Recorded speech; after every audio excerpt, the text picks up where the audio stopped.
Le DAF Fresh Morning, c'est 104.5 tonnes de bonne humeur.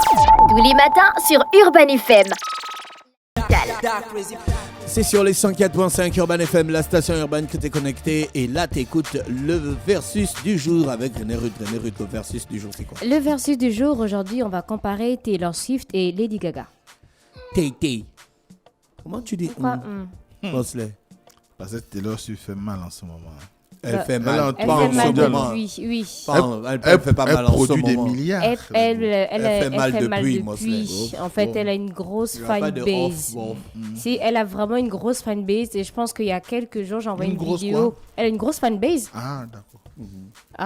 Je t'ai envoyé une vidéo il y a quelques jours où à l'intérieur, on a le stade qui est rempli et à l'extérieur, on a plus de peut-être des 1000 personnes qui sont encore en attente. En fait, qui savent qu'ils ne peuvent pas rentrer. Et là, il y a des personnes qui restent 3-4 mois en fait en dehors du stade en attendant d'avoir les premières places. Et Quotidien a parlé de ça. En fait, il y a des personnes qui sont restées 3 mois à l'extérieur du stade pour avoir les premières places lors du concert. En fait, ils ont installé des petites tentes, on va pouvoir pénétrer en fait et être première place. Et juste parce qu'ils veulent voir Taylor Swift en fait. Tu vois que là on parle déjà de la fanbase, donc en fait ces fans là qui te suivent, qui achètent ta musique, qui consomment vraiment. Donc Taylor Swift, elle est née le 13 décembre 1989, donc en Pennsylvanie aux États-Unis. Elle a commencé sa carrière en tant que chanteuse de musique country, mais elle a depuis élargi son style musical pour inclure la pop. Donc Taylor Swift est connue pour écrire des chansons personnelles basées sur ses expériences de vie, ce qui lui a valu une fanbase très très dévouée. Donc à chaque fois, elle-même elle a dit dans ses interviews, quand elle a une rupture, elle écrit dessus et puis ça donne toujours des hits. Donc pour Lady Gaga, donc de son vrai nom, Stéphanie Joanne Angelina Germanotta, donc elle est née le 28 mars 1986 à New York aux États-Unis. Donc elle a commencé sa carrière musicale en tant que chanteuse et compositrice de musique pop avant-gardiste, mélangeant différents genres tels que la pop, la dance, l'électro. Et Gaga est connue pour ses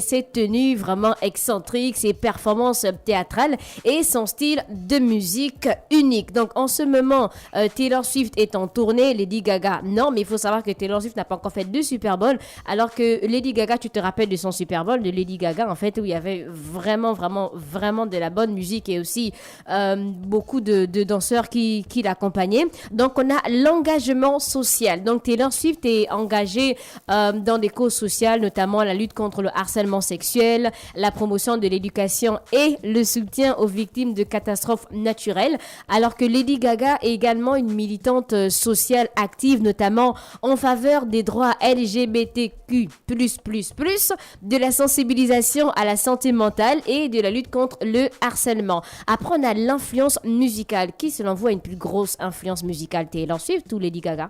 Lady Gaga. Ouais. Lady Gaga a une plus grosse influence musicale que Taylor Swift. Taylor Swift est connue pour ses paroles sincères et émotionnelles, donc ce qui lui a valu une fanbase vraiment dévouée. Elle a également réussi à traverser différents genres musicaux, passant du country à la pop. Lady Gaga, elle est célèbre pour son style unique et aussi sa capacité à se réinventer constamment. Elle a une voix puissante et elle est reconnue pour ses performances énergiques et aussi extravagantes.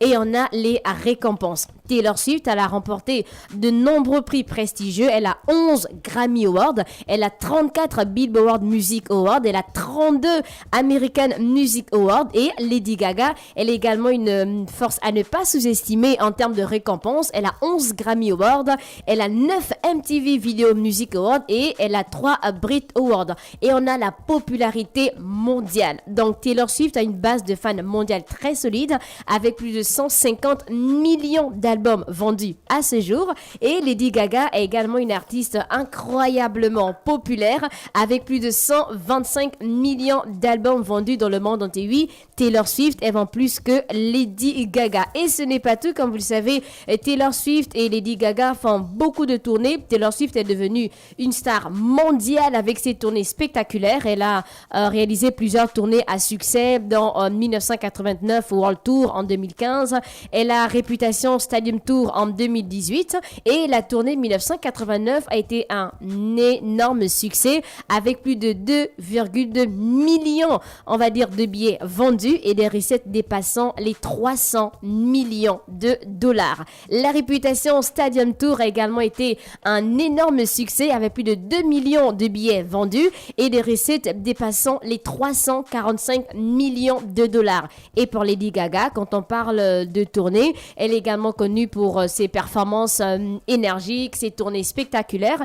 Et elle a reçu plusieurs tournées, sinon à succès, dans Born This Way en 2012 et la Joanne World Tour en 2017-2018. Donc la première tournée Born This Way a été un grand succès avec plus de 1,6 million de billets vendus et des recettes dépassant les 160 millions de dollars, alors que la Joanne World Tour a également été un succès avec plus d'1 million de billets vendus seulement et des recettes dépassant les 95 millions de dollars. C'était le versus du jour. On avait d'un côté Taylor Swift et de l'autre Lady Gaga. Si tu devais assister à un concert.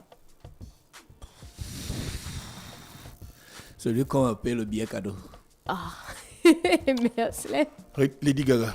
Lady Gaga, pourtant, elle a plus une, on va dire quoi, elle est plus influente, elle chante mieux, elle a une carrière plus solide. Elle est plus artistique. Elle est plus artistique que Taylor Swift. D'accord, c'est l'avis de Mosley. Merci René Ruth avec nous ce matin sur les 104.5 Urban FM, la station urbaine dans le Da Fresh Morning. On va en musique, on se retrouve juste derrière. Le Da Fresh Morning, c'est 104.5 tonnes de bonne humeur. Tous les matins sur Urban FM.